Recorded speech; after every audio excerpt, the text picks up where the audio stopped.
गिबियावनो आं बयखौबो बर' रायजो राजाफोरखौ खुलुमनाय थाबाय आरो आंनि गोसो सिंनिफ्राय साबायखर बावबाय। नंगौ बेखौ बे सार्टिफिकेट एसटि सार्टिफिकेट लानानै गोबां प्रब्लेम जाबाय थानाय गोबां बाथ्रा दान्थेलायबाय थानायखौ गोबाव समनिफ्राय जाबोबाय थानायखौ बयबो मिथिबाय। बेखौ बार बार रिपिट खालामबाय थानांगौबो आं सानाखै। किन्तु घटनाया जाबाय मा बे जिनिसा मानो जोबनो रोङा, बे जोबनो रोङैनि थाखायसो नैबे जिनिसावसो जोंहा खर' सानांगौबा जोङो नांबाय थानांगौ जानाया बेल' जादों जे बेवहाय जोंनि संगठनफोर जोंनि गिदिर गोलावफोर बिसोरो मोजां मथन नाङोब्ला बिसोर मोजां मथन खालामोब्ला बे दाहालागै जोबसिगौमोन। नाथाय बिथांमोनहा बे प्रब्लेमखौ फोथांनानै लाखिबाय थादों। बेखौ जों बुजिनो मोनदों जे बिथांमोनहा माखासे गावसिनि सुबिदानि थाखाय गार्डनि सुबिदानि थाखाय गुबुन पलिटिकेल पार्टिजों गुबुन पार्टिफोर गभर्नमेन्टफोरजों लोगो लानानै गुबुन हारिफोरनि गभर्नमेन्टजों लोगो लानानै बिथांमोनहा बे जिनिसखौ फोथांनानै दोननो हादों। गिबियावनो बुंनांगौ जायोब्ला बै 2009निफ्राय जे समाव बिपिएल गभर्नमेन्ट दंमोन, जे समाव हाग्रामा गभर्नमेन्ट दंमोन, बे समनिफ्राय जाबोदों। दिनै नै आरो जों दाख्लैसिम नांनानै बे जिनिसखौ एखे सेम केसखौनो जों नांनानै 10 बोसोर नांबाय। 10 बोसोर नांनानै जों दाख्लैसो जों देरहानायखौ मोनबाय। इलेक्सन दाख्लै आरो बियो मोनसे आरो लाखुमाबावनानै इलेक्सन गेलेबावबाय। बेवहाय जुदि साहस खालामनानै जुजिनानै बेखौ माबा जों देरहाहोआ होननानै जाथिनि सार्थ होननानै जोंहा खुनु मोनसे बेनिफिट गैयाजासेनो जों बेखौ नांनानै दाख्लै फेजेननो हाबाय। जों दाख्लै जे जिनिसखौ जों 10 बोसोर नांनानै बर' दैदेनगिरिफ्रा नाजाबाबो बा जोङो मा खायदायै खालामनो हागोन बेखौ जों आगोर मोनाखैमोन। नाथाय जों बे पलिसिखौ लाखुमाबाय थानानै जों साहस खालामनानै दाख्लै बेखौ सिगाङावनो सासे गोख्रों मोनसे संगठननिखौ फैलायनाय MP 10 बोसोर जालायनाय बेबादि मानसिजों जुजिनानै जों दाख्लै बेखौ फेजेनबाय। दिनै बिसोर थेवबो जेनाखै। बे मानसिया दाख्लैसो आरोबाव बे आपिल खालामबावदों हाइकर्टआव। आपिल खालामनाय दाख्लै डेट मोननै थांखांबाय, बियो नुजायाखै।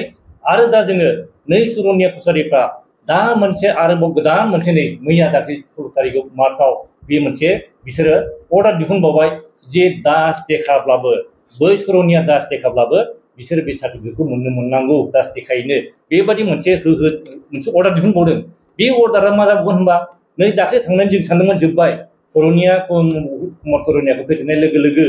जोब्बाय होननानै जों सानदों, जोंनि मानसिफ्राबो सानदों। किन्तु जों मिथिगौ जोबाखै। मानो होनबा बेजों लोगोसे माखासे इलेक्सन गेलेबावनो जों साबा बिसोरखौ आं दाख्लै RTI खालामबाय। RTI खालामनायावबो बिसोरो इलेक्सन नमिनेसन होदों नालाय बे पेपारखौ बिनायावबो आङो बे अफिसारफोरजों बेसेबां चेलेन्ज खालामोबा RTIनि नियमखौ बिसोर मानिबावासै। दाना बिसोरना ओरैबायदि गोसोआव दुखु मोनबाय जे जोंनि सरनिया बा जोंनि हारसा मानसि देरहालाङासै, बर' मानसि सासे बे दिल्लीयाव देरहालांबाय। नै बिनि थाखाय बिस्रा गोसोआव ओरैबायदि सेन्टिमेन्ट नांनानै थाबाय। बे सेन्टिमेन्टआ दा जोंनियाव बिसोर एकदम मोखाङाव देखायबाय। बिसोर दा बा जोंनि गासिबो खामानि बा जोंनि गासिबो अफिसनि खामानिफोरखौ मावनो गोसो गैया। दा बे इतिमध्येनो आरोबाव बिसोर मा सरनियाफ्रा दा आरोबाव बेथ' आपिल खालामदों, आरोबाव मोनसे नै बेखौ दिहुननानै लाबावबाय जे दास देखायनो लाबावबाथ' बियो जोंनि जाथिखौ असमिया हारिजों बा गुबुन हारिजों एसिमिलेट खालामना होनाय जाबाय। असमिया नङा, दास होननाय माने जोङो बेहाय आदिबासिनिबो दास दङ, बाङालि दास दङ, राजबंसि दास दङ, असमिया दास दं। बे दास बायदि माने जुदि लायोब्ला जों एसिमिलेट जागोन। दास टाइटेलानो जुदि लायोब्ला बेखौ जों कमिउनिटिखौनो नायाखिब्ला जेरै सुरुल कच होननानै मिथिबाय बेखौ बर' कसारि होननानै होदों, बिसोरबो बेबायदिनो लाजोबसै। होमबा जोंनि बर'आ जोङो लास्टआव जों ट्राइबेल अरिजिनेल बर'आसो जों गोमाहैगोन। गतिके जों ओंखायनो बेखौ होनो हाया, जों होआ। बेखौथ' ट्राइबेल संघखौ बिसोरो बिदों। ट्राइबेल समाव बै समाव सिलापथानि मिथिङाव 2002आव बिसोर जेला माबा लादोंमोन जे नोंसोर बा माने जाय मानसिफ्रा ट्राइबेलखा, बर'खा, राभाखा बिसोरो जेबो प्रब्लेम गैया, नोंसोर गावबागाव अरिजिनाल फैफिन होनबानो ट्राइबेल मोनफिनखायो। होमबा बे अरिजिनेल टाइटेलजों फैबानो नोंसोर मोनफिनखायो। दा बिसोर सरन लादों होननानै शंकरदेव सरन लानायाव, शंकरदेव धर्म लानायाव जोंहा आपत्ति गैया बा जोंहा जेबो बुंनांगौ गैया। शंकरदेव लानानै नोंनि ड्रेसआ था, नोंनि भाषाया था, नोंनि कालसारा थानांगौ। जेरै गुबुन गुबुन धोरोम लादों खिन्थु कालसारा दं, जाथिया दं, भाषाया दं, बे थानायखाय। खिन्थु जै शंकरदेव सरनिया लादों, भाषाबो गैला, टाइटेलबो गैला, होमबा नों माजों गावखौ आइडेन्टिफाइ खालामना होनो जे आं बर' होननानै। हय दा जों मोनथिनो मोनदों बै समाव दास देखाजों लादों, ओंखायनो बिसोरबो दास देखा होनदों। रेखा रानि दास लिरदों खिन्थु बियो उनाव बर' होनदों। जेला बर' नोंसोरबो जायहा लानो गोसो बर'ब्ला रेखा रानि दास बर'नि बिफाया सुरेन्द्रनाथ दासआ बियो बर' नोंखायनो बिनि फिसाजो फिसालाफ्रा जोंबो होनदों दा जायहा सोरबा सार्टिफिकेट दास लिरबायब्ला लेखा लिरबायब्ला बिसोर गावसोरबो दा जों जेरै हाबा लाफैब्ला हिनजावा जों ब्रह्मफोरा ब्रह्म लिरफैथारो बसुमतारी जानानै दं बसुमतारी ब्रह्म लिरफैयो बेबायदि नोंसोरबो बेबायदि लिरबानो बे ट्राइबेल प्रब्लेमा सल्भ जायो खिन्थु बिसोर बेखौ लानो गोसो गैया बिसोर मा जों दास देखायनो लागोन नोंसोर दास देखायनो लायोब्ला जोङो नोंसोर बर' जायाब्ला नोंसोर बोरैथो मोननो सरनिया जायोबा सरनिया नटिफाइड नङा ओंखायनो जों बे जिनिसखौसो जोङो जेनुइननेसखौसो जों नागिरदों जेनुइन जानानै फैयोब्ला जोंहा बुंनांगौ गैया आरो बिसोरो मेम'रेन्डाम होबाय थादों बै समनिफ्रायनो जे जोंनो एसटि सार्टिफिकेट जोंनो एसटि होनांगौ होननानै बिसोर मेम'रेन्डाम होदों जेब्ला बे मेम'रेन्डाम होबाय थादोंब्ला बिसोर बे मेम'रेन्डामखौ खालामनानै लाना फैदों दिल्लीनिफ्राय खालामनानै लाना फैयोब्ला जोंहा जेबो बुंनांगौ गैया बिसोर बिराद मेम'रेन्डाम होदों आरो बिसोर बे सरनिया कसारि माने बिसोरो गावस्रा मा टाइटेल मा संस्कृति मा माबा सोलियो समाज सोलियो बे गावसोरना नलनि देखा बे लिरनाय दङ आरो ट्राइब्स अफ आसाम होननाय दङ बेवहाय जोंनि टाइटेला मा बर'फोरनि टाइटेला मा बे रोखा दङ जों बेफोरखौ नांजोबबाय दा खिन्थु दा नैबेखौ होबावनाया सानबाय मा सिगाङाव होनाया जाहैदों 2009आव प्रमिला रानीनि दिनाव होबाय जे बिसोरो सरनियाफोरनो बिसोर बिबाय थादों खिन्थु हय सरनियाफ्रा बिदों खिन्थु बिसोर नटिफाइ जायाखै बिसोर नटिफाइ जायाबालानो बिसोरनो होनांगौ होननाय खारनावनो जोंहा भुल जादों जे आसल बर'ब्ला नोंसोर बर' जानानै फैफिनदो बर' टाइटेल लायनानै लादो ट्राइबेल जोंखौबो रेजिस्ट्रेसन लाखाबाय ट्राइबेल बर' जानानै फैफिनदो खिन्थु बिसोर फैयाखैब्ला बोरै मोननांगौ नटिफाइ जायाब्ला सापज जों बुंनो लादो जोंनि बर' एखे आसामावनो कार्बि आलंआव जोंनि बर'जों डिमान्ड खालामगासिनो दं जोंना एग्रिमेन्टआवबो दङ दिनै कार्बि आलंनि बर'खौ मानो एसटि सार्टिफिकेट होआखै दिनै बिसोरा जेबो नटिफाइड बे जायगानिबो नङा बा बे जायगानिबाबो बिसोर नटिफाइड नङा दा बे जायगा बा बिसोर जेबो माबा गैया जोंनि बायदि बेबायदि रिलेटेड माबा गैया एखे मानि नङा कमिउनिटिनि नङा जोंहा एखे कमिउनिटियानो जों मोनाखै खिन्थु बिसोर बेबायदि नङैयावबो बिसोरनो होनांगौ बेना बोरै होनखो बिदिबा जोंनि 6 जनगोष्ठीया बिदों बिसोरनोबो होदो आरो जोंनि कार्बि आलंनिखौ होदो बे जुदि सरनियाफोरनो होलाबायनो हायोब्ला बे सरनियाफोरनो होनो हायो दा सरनियाफोरनो होनाय आरो बेखौ लाबोन खालामनाय जों बेखौ बुजिनो हागौ जे बेजों लायोब्ला बिसोर फैगौनि इलेक्सनावबो आरो गेलेबावगोन बे दास देखायनो गेलेगोन आरो बिसोरो बे माने जोंनि बर'निखौ एसिमिलेट खालामनानै जोंनि बर'खौ फोजोबनाय बे जोंनि थाखाय बिराद मोनसे थ्रेटेनिं जोंनि थाखाय मोनसे गाज्रि मानो होनबा जोङो बेखौ होयोब्ला जोङो बे एसटि सार्टिफिकेट बिसोरनो होयोब्ला बेबायदियावनो होयोब्ला बे जाबाय जोंनि थाखाय बिराद गिदिर ब्लाड मिस्टेक जेरै 10 बोसोर जों खाथिनाङो खहा जाबाय 10 बोसोर 2009आव आं खोन्थानोसै जों दा बेखौनो थाखाय केस होदों दा जों मैया बेखौ लाबोनानै जोङो दुखु मोननानै मैया जों आदित्य खापटारिखौ केस होबाय ट्राइबेल संघनि जेनेरेल सेक्रेटारि बियो केस नाम्बार 45/2024 मैया 29/06/2024 बेहाय जों होबाय बेखौ बियो जे मोनसे इलिगेल मानसिफोरनो बे सार्टिफिकेट होनांगौ होननानै बियो बै समावनो 2009आवनो बियो मोनसे माने गासैबो इन्सट्राक्सन हरदों जे आसाम गभर्नमेन्टनि माबा बे मोनसे इन्सट्राक्सन मोनफ्रोम डिस्ट्रिक्टनि प्रेसिडेन्ट सेक्रेटारिफोरनो हरदों जे सरनियाफोरनोबो बर' कसारि बा राभा होननानै सार्टिफिकेट होदो होननानै बे इन्सट्राक्सन हरदों दा बे थाखाय बै समनिफ्रायनो बे समावनो बेहाय प्रमिला रानी मेडामनि बे माइनास दंमोन बे प्रमिला रानी मेडाम 2009आव बेजों होदों बेनि उनाव होनानै बे जोङो 2014 दहाय आदा बुंनाय बायदि 2014आव जोङो इन्टारिम अर्डारजों जों बेखौ बे इन्टारिम अर्डार रिपिटिसनजों जों बेखौ हाइकर्टआव जों बेखौ फोजोबबाय बेहाय बेबायदि खुनु नटिफाइड नङैफोरनो होनो मोनला हाइकर्टआव अर्डार होबाय हाइकर्टआव अर्डार होसेयावबो आरो माने बे समाव गेलेनो मोनला बेखौ गेलेखांनायनि उनाव सेकेन्ड टाइम बे गेलेनो मोनलामोन 2019आव खिन्थु 2019आव गेलेनो मोनला बिनि सिगांनो जोंनाव आरो जोंनि लिडारफोरनाव मा मोनसे जों मा षड्यन्त्र फैलायखो मा फैलाय 2018आव चन्दन ब्रह्मआ मोनसे होफिनबावबाय चन्दन ब्रह्मआ जेला होबाय बे चन्दन ब्रह्म होनायजोंनो बे एखे सार्टिफिकेटखौ लानानै बिहा आरो गोरा जाबावबाय बियो 2019आव गेलेबावबाय 2019आव गेलेबावनो मोनबावबाय बियो होमबा आरो बे 2000 जेला नैबे 2014 जेला जों इन्टारिम अर्डार होयो हाइकर्टनि अर्डार होयो बे समाव आदित्य खापटारिया होनबावबाय एफिडेभिट होदों बे एफिडेभिट होबाय बियो जे दास देखाफ्राबो बर'नि टाइटेल होनना बुंबाय सरनियाबो दास देखायाबो बर'नि टाइटेल होनना बुंबाय नोङो माब्लानिफ्राय बर'नि टाइटेल होनानै बेखौ नोङो बोरै हारसिङै नों बुंनो हागोन ओमफ्राय नों बोरै एफिडेभिट होनो हागोन बेबायदि एफिडेभिट होबाय बियो दास देखा दा बिनि एगेन्स्टै जों बेखौ नांदों जोंबो नोङो बिनि एगेन्स्टैबो जों बेखौ दा केस खालामनांगौ बेनो जादों जे नोङो खेबसेल' नङा खेबनै नङा खेबथाम नोङो दा आरो सरनियाफोरजों थाफानानै बियो गासिबो बिसोर माबा इनस्टिट्यूट खालामबाय थायो जे बिसोरनोबो होनांगौ होननानै खिन्थु जों नांनायखौ मिथिबाय जे जोङो सरनियाया मोननायनि थाखायनो जोंनि बर'फ्रा अरिजिनेल ट्राइबेल डिफाइभ जाबाय होननानै मिथिनानै सेवबो बे दिनैसिमबो बे एखे खामानिखौ मावगासिनो दं जायनि थाखाय बेबादिखौ जोङो बे मानसिखौ जों दाख्लै थांनाय बारावबो बेहा प्रेसिडेन्ट दोननो नांला होननानै जों बुंदोंमोन ट्राइबेल कमिउनिटिफोरखौ नाथाय बे मानसियानो जेरै 30-35 बोसोर बोरै जेनेरेल सेक्रेटारि जाबाय थाखो बेखौ जोंनि लिडारफ्रा जोंनि दैदेनगिरिफ्रा जोंनि मानगोनां एबसुनि प्रेसिडेन्ट दिपेन बर'खौ आं खावलायो बिथांखौ आरो प्रमद बर' सारखौ खावलायो जे बिथांमोनहा बिनि सायाव नायनांगौ जे मानो होनबा जोंखौ अलखदाव खोलैनायखौ जों सासे दैदेनगिरि जों बोरै मानिबाय थानो हानो जों बिनि थाखाय केस होदों सोरबाया दुखु मोननो हागौ केस होदों आं होदों बे आं स्पेसियेलि बेखौ बे आदित्य खाख्लारिखौ आं होदों बेखौ आरो नैबे नबकुमार सरनियाखौ जों आदानिया 1 नम्बर होदों आरो जोंहा जानानै होदों मानोना जाय जाथिनि थाखाय जोंखौ एथ' गिदिर अलखदाव खोलैबाय बेखौ जों बोरै नायनानै थानो जों सासे भिक्टिमाइज मानसि जोंबो आं बे भिक्टिमाइज फेमिलिनि मानसि आं सासे मार्टियार्स फेमिलि मानसि आंनि फंबायाबो बे आन्दलनाव फैदों आंहा बिखा गाबनाय दं जायनि थाखाय आं खैमोनलाय मा जानो खिन्थु बेबादि जातिखौ अलखदाव खोलैनायाव गैया ओंखायनो बे जातिफोरा जाय अलखदाव खालामगोन बिनि थाखाय हाजारबारबो केस होगोन आंनो जेराव थांगोन नांगौ थैथों बिनि थाखाय आंहा जेबो आक्षेप गैया दिनै आं बुंबाय बे 2009 होनाय प्रमिला रानी दिननिफ्राय होनायनिफ्राय ब्रह्मपुत्र 2014 गेलेदों 2018 चन्दन ब्रह्म होनायनिफ्राय बियो सेकेन्ड टाइम गेलेदों आरो थार्ड टाइम गेलेबावनो थाखाय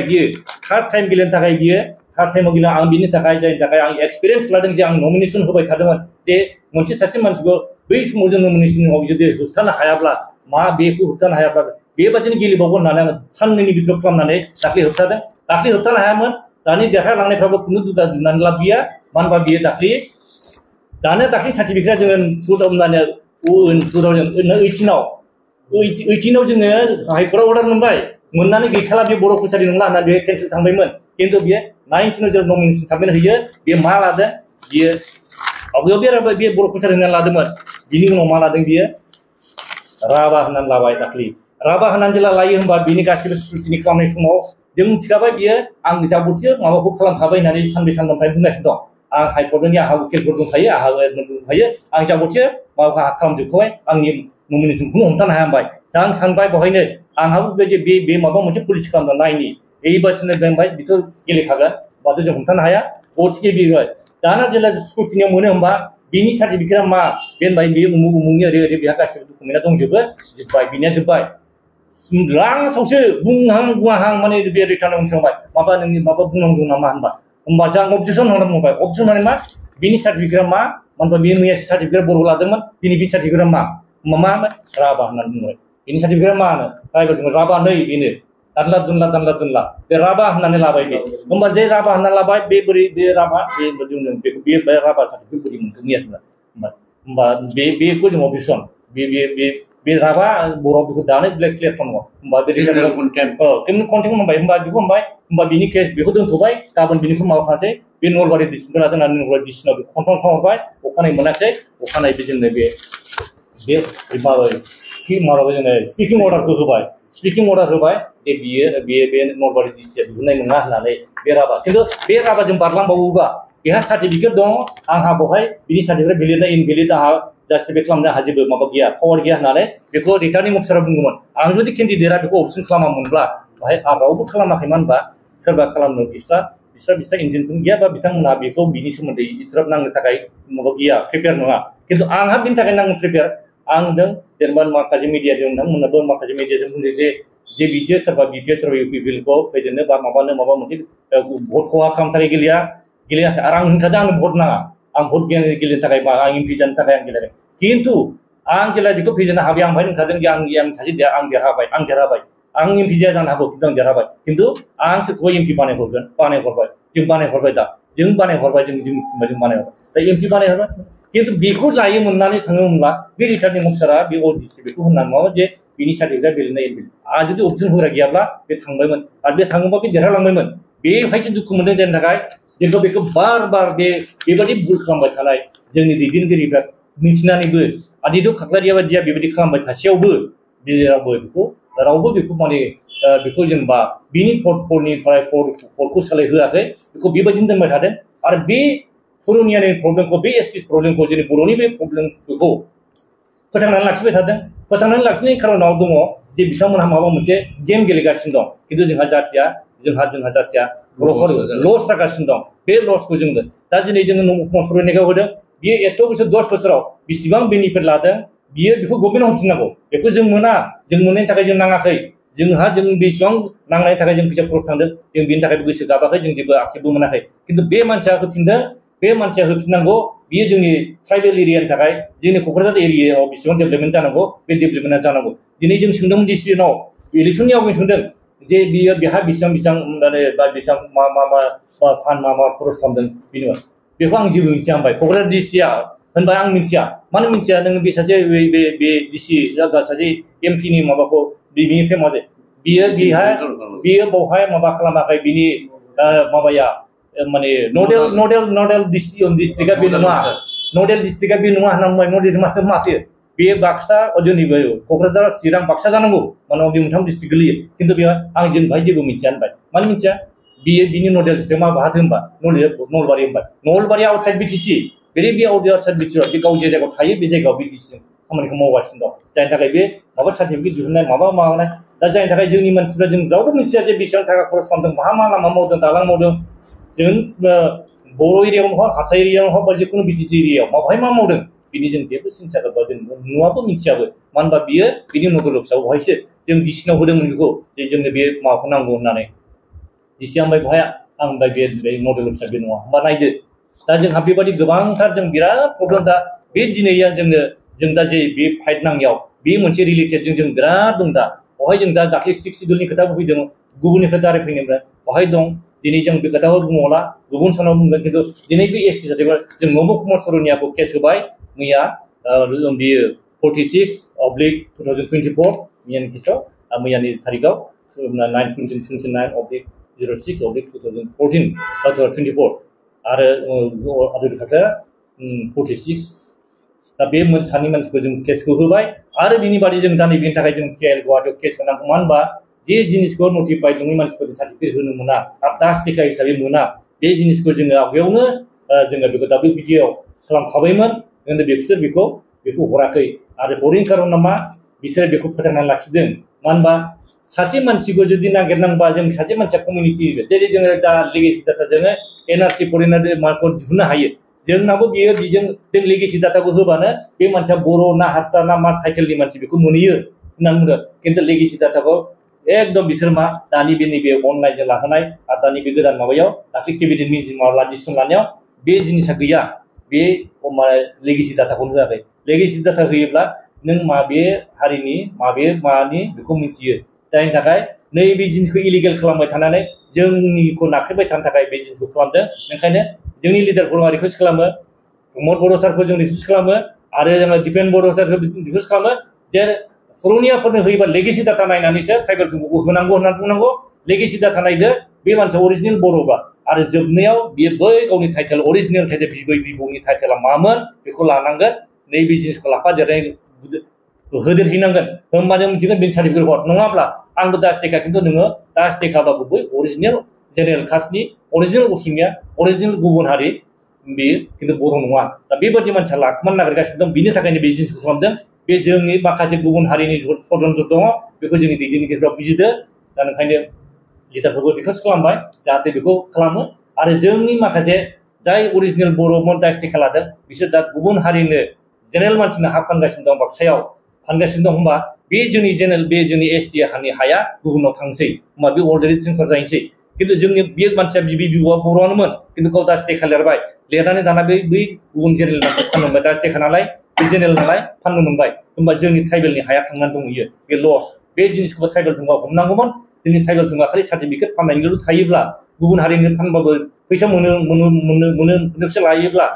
हारिया मा जादों ट्राइबेलनि समनि मेन खामानिया मामोन बेखौ मोजां इन्सट्राक्सन होआबालानो बेखौ मोजां बुजायाबालानो खालि सार्टिफिकेट फाननानै जानायनि थाखायल' खालामोब्ला बे जिनिसा जाथिनि थाखाय बिराद गिदिर भुल जागोन दिनै बेखिनि बुंबाय सोरनिबा माने ट्राइबेल सुबुंनिखौ जोङो डाइरेक्टलि सोरबा सासेखौ बुङाखै खिन्थु बेबादि खालामबाय थायोब्ला जों सोरबाखौबाबो सोरबा डिस्ट्रिक्टनि प्रेसिडेन्ट सेक्रेटारिखौबाबो जों इन्डिभिजुवेलबाबो जों केसखौ होनांगौ जाहैगोन संगठनखौ नङा इन्डिभिजुवेल मानसिखौ जों केस होनांगोन जायनि थाखाय बेनि थाखाय साबधान थानो मोजां